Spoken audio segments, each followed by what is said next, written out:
कभी आपने सोचा है कि पेप्सी जैसी कंपनी अगर आपको पेप्सी खरीद कर पीने पर लॉटरी दे और लॉटरी में आपको एरोप्लेन या हेलीकॉप्टर निकल आए, लेकिन जब आप उस लॉटरी को लेकर पेप्सी कंपनी के पास जाएं और वो आपको आपका इनाम देने से मना कर दे, तो आप क्या करेंगे? नहीं सोचा है ना? पहली बात तो कोई कंपनी इनाम में प्लेन या हेलीकॉप्टर जैसी बड़ी चीज़ें नहीं रखती, और अगर रखती हैं तो उसकी शर्तें नामुमकिन लगने वाली शर्तें होंगी जिसे पूरा करने पर कोई भी ध्यान नहीं देगा। लेकिन आज मैं जिस शख्स के बारे में बात करने वाली हूँ, उसने न केवल ऐसी ही एक नामुमकिन कर देने वाली इनाम पर न केवल ध्यान दिया, बल्कि पूरी स्ट्रैटेजी के साथ उसे जीता भी। और जब उसे देने के लिए पेप्सी कंपनी ने इनकार कर दिया तो उसने पेप्सी की बखिया उधेड़ कर रख दी। वह इस कदर जिद पर अड़ा कि कंपनी के पसीने छूट गए। हेलो एवरीवन, आप सभी का मेरे चैनल हलचल इन बॉलीवुड पर स्वागत है। इंट्रो में मैंने जो आपको बताया वो कोई कहानी नहीं बल्कि एक सच्ची घटना है। चौंकाने वाली बात यह है कि मैंने जैसा आपको बताया कि एक सच्ची घटना है और इस कहानी के सारे पहलू बहुत ही नामुमकिन से लगने वाले हैं, लेकिन ये वाकई में हुए थे।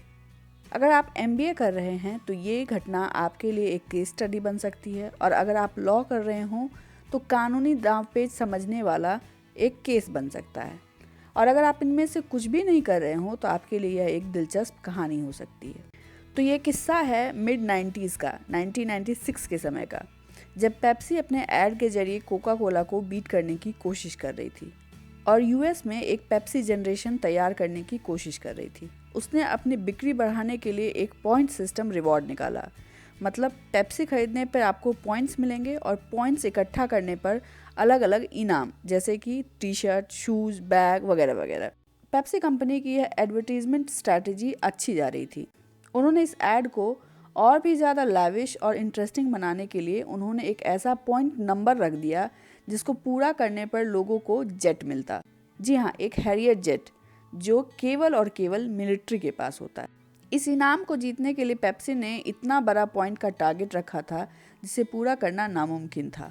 कम से कम पेप्सी कंपनी ने वह ऐड दिखाते वक्त तो ऐसा ही सोचा था। लेकिन सियाटल में बैठा एक 21 साल का बिजनेस स्टूडेंट जॉन लियोनार्ड इस ऐड को देखकर अपने दिमाग में हिसाब किताब बिठाने लगा। उसने हिसाब लगाया कि वह जेट लगभग 32 मिलियन का होगा, जबकि उसे जीतने के लिए जितने पॉइंट्स जुटाने की ज़रूरत थी वह केवल $7 लाख में निपट सकती थी। अब उसके लिए $7 लाख के पेप्सी पीना तो बहुत ही मुश्किल था, इसलिए उसने पॉइंट इकट्ठा करने के लिए दूसरा तरीका ढूंढना शुरू किया। इसी दौरान पेप्सी कंपनी ने एक और स्कीम निकाली जिसमें लोग पॉइंट्स पैसे देकर खरीद सकते थे। जॉन को यह तरीका पसंद आ गया। वह जेट जीतकर उससे अलग अलग तरीके से पैसे कमा सकता था। जॉन एक गरीब परिवार से था, इसलिए उसने इस राशि को जुटाने के लिए एक बिजनेस प्रपोजल तैयार किया और इन्वेस्टर ढूंढने लगा। उसे इन्वेस्टर के रूप में मिला टॉड हॉफमैन, जो कि जॉन के उत्साह और स्ट्रेटेजी को देखकर उसकी मदद करने के लिए मान गया। जॉन ने एक चेक तैयार किया जो पेप्सी कंपनी के शर्तों को पूरा करता था, और उसने उस चेक को पेप्सी कंपनी को भेज दिया, इस डिमांड के साथ कि अब उसे इनाम के रूप में जेट दिया जाए। उस रिक्वेस्ट को देखकर पेप्सी के हाथ पांव फूल गए, क्योंकि जेट कोई भी सिविलियन या कोई भी कंपनी या कोई भी अरबपति तक नहीं खरीद सकता था। हैरियर जेट केवल मिलिट्री के लिए बनती थी और केवल मिलिट्री ही उसे खरीद सकती थी, तो यह इनाम किसी भी शर्त में पेप्सी पूरा नहीं कर सकता था। पेप्सी अपने ही ऐड में बुरी तरह से घिर गया था। उसने अपने ऐड में किसी तरह का डिस्क्लेमर भी नहीं डाला था जिससे वह अपने ऐड से मुकर सके। ऐड में साफ साफ यह दिखाया गया था कि इतने पॉइंट्स अगर आप इकट्ठा करते हैं तो आपको जेट मिलेगा। पेप्सी कंपनी ने फिर भी अपनी कोशिश जारी रखी। उसे लगा कि सामने वाला एक छोटा नौजवान है और उसे वह किसी और तरीके से बरगला सकता है। उन्होंने जॉन को एक लेटर और कुछ कूपन्स के साथ यह जवाब भेजा कि वह ऐड सिर्फ एक जोक था। यह जवाब सुनकर जॉन को गुस्सा आ गया। उसे अपना जेट अब किसी भी हालत में चाहिए था। उसने कंपनी पर फ्रॉड का केस डाल दिया।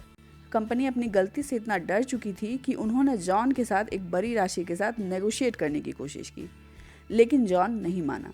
उसे सिर्फ और सिर्फ अब जेट चाहिए था, जिसे कंपनी ने अपने ऐड में देने का वादा किया था। अब आगे क्या होता है?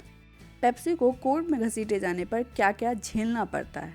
पेप्सी कंपनी के अलग अलग देशों में किए जाने वाले अलग अलग स्कैम इस केस के जरिए किस तरह लोगों के सामने आते हैं। जॉन का यह केस क्या रुख लेता है और किस तरह यह पूरे यूएस में एक तहलका मचा देता है। क्या जॉन की जिद पूरी की जाती है और उसे जेट मिलता है या पेप्सी इसे एक सबक लेती है? इन सारे सवालों के जवाब मैं भी आपको बताना चाहती हूँ, लेकिन बेहतर है कि इसे आप खुद जानें नेटफ्लिक्स के एक डॉक्यूमेंट्री के जरिए जिसका नाम है Pepsi where is my jet. तो मैंने जब यह डॉक्यूमेंट्री देखी थी तो मुझे बहुत पसंद आई थी। मुझे यह स्टोरी दिलचस्प लगी और इसके रियल कैरेक्टर्स के जरिए यह कहानी सुनने का मौका मिला। इसे देखने के बाद मुझे लगा कि मुझे अपने व्यूअर्स को इस इंटरेस्टिंग डॉक्यूमेंट्री के बारे में बताना चाहिए। यह डॉक्यूमेंट्री इसी साल यानी कि 2022 में 17 नवंबर को रिलीज़ हुई है। इसके 4 एपिसोड हैं जो 35 से 40 मिनट के हैं। यह डॉक्यूमेंट्री एक्साइटिंग तो है ही, मोटिवेशनल भी है, क्योंकि इसके जो 2 इम्पॉर्टेंट कैरेक्टर्स हैं उनकी जर्नी इस केस के अलावा भी बहुत प्रेरित करने वाली है। आज के लिए बस इतना ही। अगर आपको ये वीडियो पसंद आता है तो प्लीज़ इसे लाइक और शेयर करें, चैनल को सब्सक्राइब करना ना भूलें और अपना ध्यान रखें। Thank you so much.